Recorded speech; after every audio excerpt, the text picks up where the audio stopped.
Alors, la suite, déjà votre collègue elle a raison. Pour chaque D, il faut définir un M. D'accord? Pour chaque D, il faut définir un M. Parce que chaque D, il a un seul M. M. Et ici, pour le modifier, bien sûr, chaque attribut, il peut avoir les getters et les setters. Donc, D, en plus de G, il peut avoir un M qui est issu de la relation ça. Donc, chaque D, il a un G et il a aussi un M. Alors, je vais tout simplement maintenant définir les getters et les setters de G, de M. Voilà. Voilà, très bien. Alors, sinon, votre collègue aussi, il a dit, notre collègue à vous, il a dit comme quoi on peut, au lieu d'utiliser la méthode ajoutée, je peux mettre ici à partir de m1.get. Est-ce que j'ai défini get les D? Non, je ne l'ai pas défini. Donc, il faut aller vers la classe M et définir aussi les getters et les setters. De quoi? Il reste, attendez, chaque M, il a les D. Il est déjà défini. Point get. Ah, voilà, il est déjà défini. Get les D. Maintenant, j'ai cette instruction. Qu'est-ce qu'elle donne? L'instruction qui se trouve à la ligne 19. Elle donne une référence de type collection parce qu'il retourne une collection. Et cette collection, je peux l'utiliser pour mettre add. Et j'ajoute un objet et je vais mettre de même. Je peux ajouter D4. D'accord? Et le D4, il sera ajouté à ma collection. C'est très bien, c'est une très bonne remarque. Donc, je peux ajouter même ça pour voir les différentes possibilités. Et c'est à vous de faire le choix par la suite. Parce que j'ai dit en général, on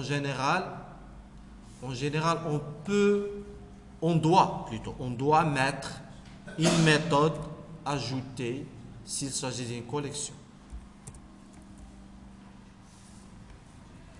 Maintenant, si je vais afficher toutes les informations plus mon nouveau objet D qui est ajouté par le biais d'une autre alternative. Très bien. Alors maintenant, qu'est-ce que je vais faire? Tout simplement, je vais continuer l'implémentation, sachant que je souhaite faire maintenant définir F. Alors, je vais commencer par définir F, c'est une autre classe. Je vais aller ici. Je vais définir une classe qui s'appelle F. Alors, qui a quoi? Le F est là. Ah, attendez, je vais réutiliser ce que j'avais déjà mis. Ici, dans step 2, on avait step 2, je pense.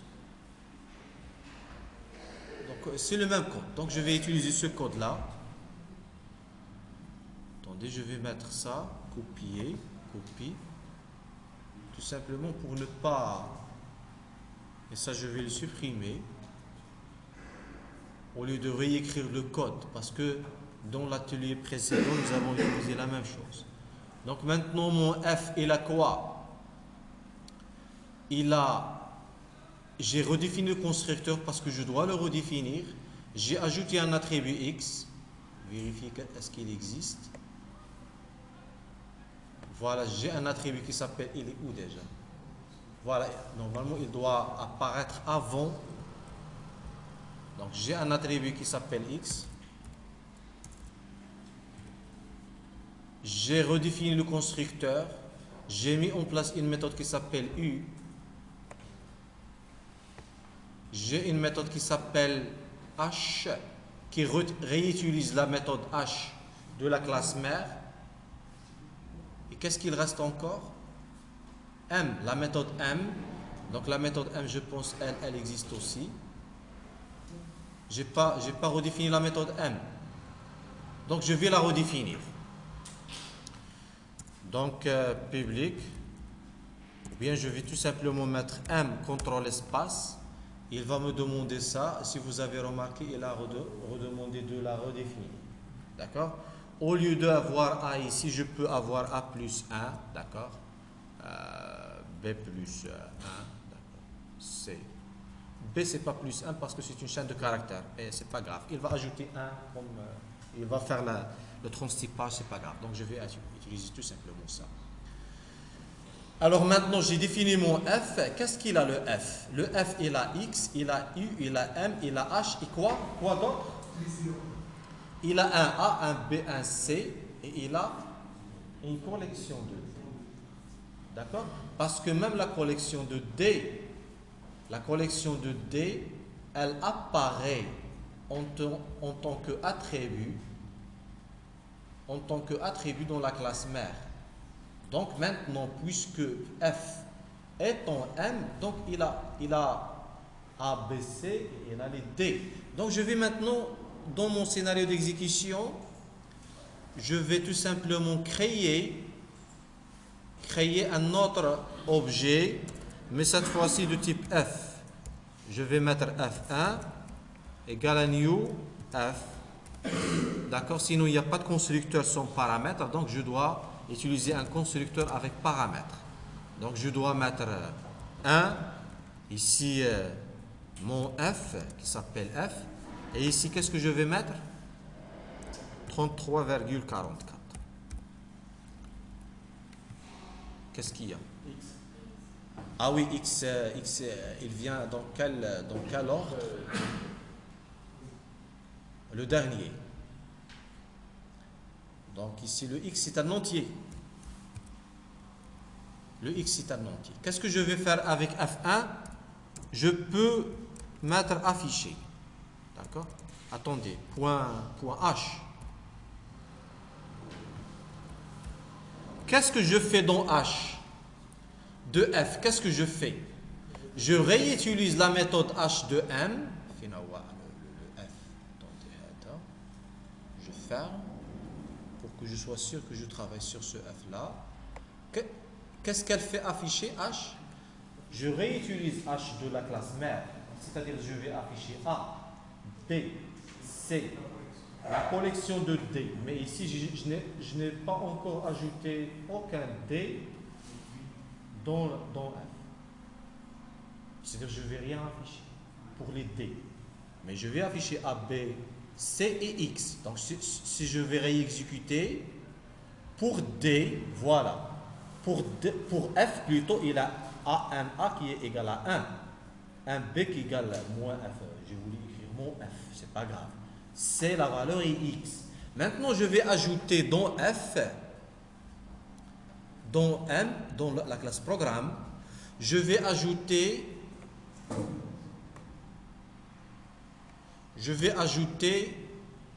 des D. F1.ajouter. Vous voyez, il hérite la méthode ajouter. Ou je peux utiliser ici directement un new D et je peux mettre 11. D'accord?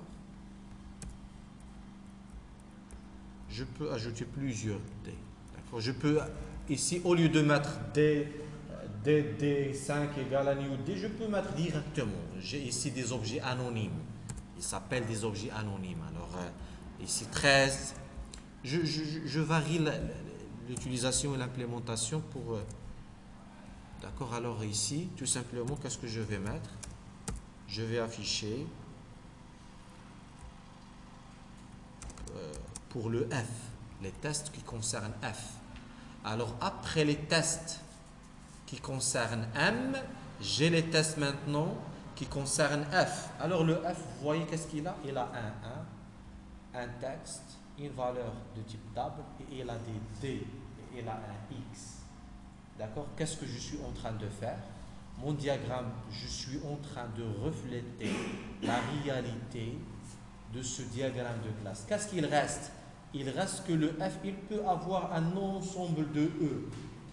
Il a un ensemble de D par le biais de M, et il peut avoir une relation directe avec une autre classe. Et là, je peux venir ici pour définir tout simplement ma classe qui s'appelle E. Et mettre ici chaque E, il a quoi? Chaque E, il a un double de type K. Donc je peux mettre private, double, K. je peux définir un constructeur, les setters, les getters, le constructeur avec paramètres et tout. Donc je peux mettre ça. Et je peux mettre aussi source generate getters and setters. Et je peux aller maintenant dans, qu'est-ce que j'ai dit de préférence, ce n'est pas obligatoire d'aller dans F et ajouter déjà il faut ajouter que pour compléter, bien c'est privé, c'est private list de quoi? De E. Il s'appelle les E, d'accord? Les E avec S pour dire plusieurs, égale à new array list. Array list. Ça n'existe pas. Qu'est-ce que je dois faire ici à ton avis? Il faut déjà importer ça pour que... D'accord? Je vais importer ça de pareil. Contrôle espace. Et maintenant, je vais aller vers array list pour avoir array list de java.edu. Et c'est bon, c'est un constructeur, il faut ajouter les parenthèses. Maintenant, j'ai les E. C'est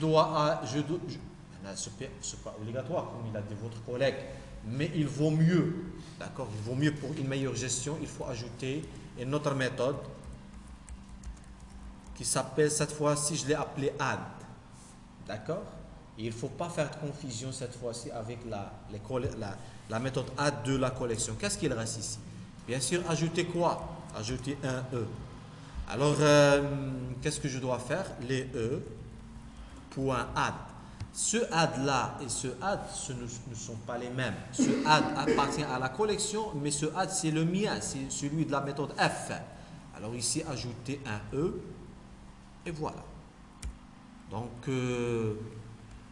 maintenant, une fois allé dans le programme, F1, il a ajouté qui est hérité de la classe mère M, et il a sa propre méthode qu'il a appelée add.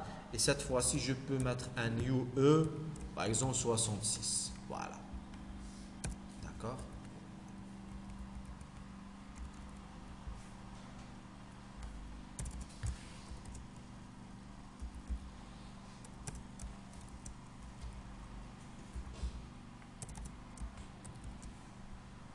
Alors ici, pour juste afficher, donc je peux mettre dans la...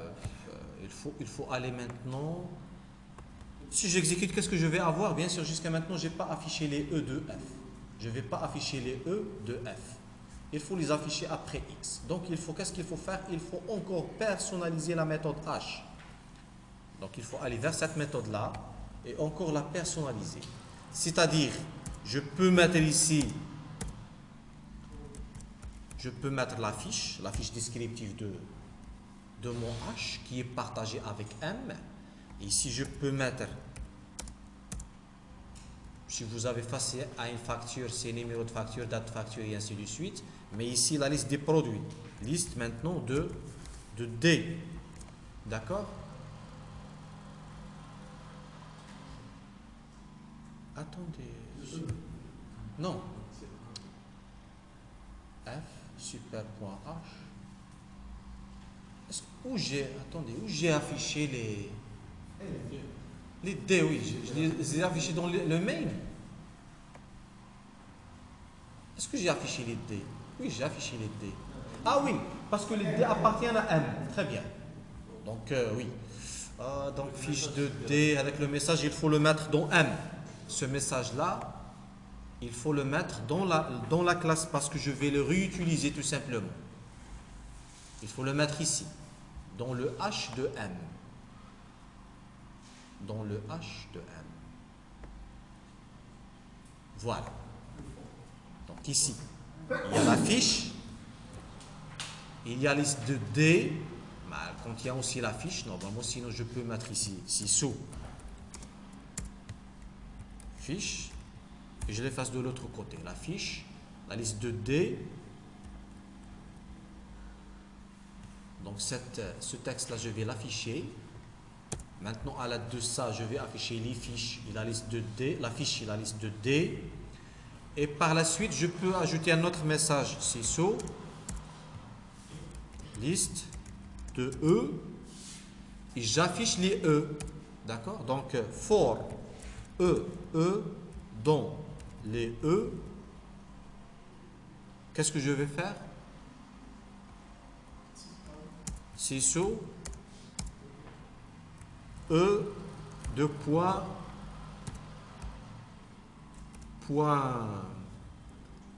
E, point get K. D'accord? Et en particulier, j'affiche la valeur K.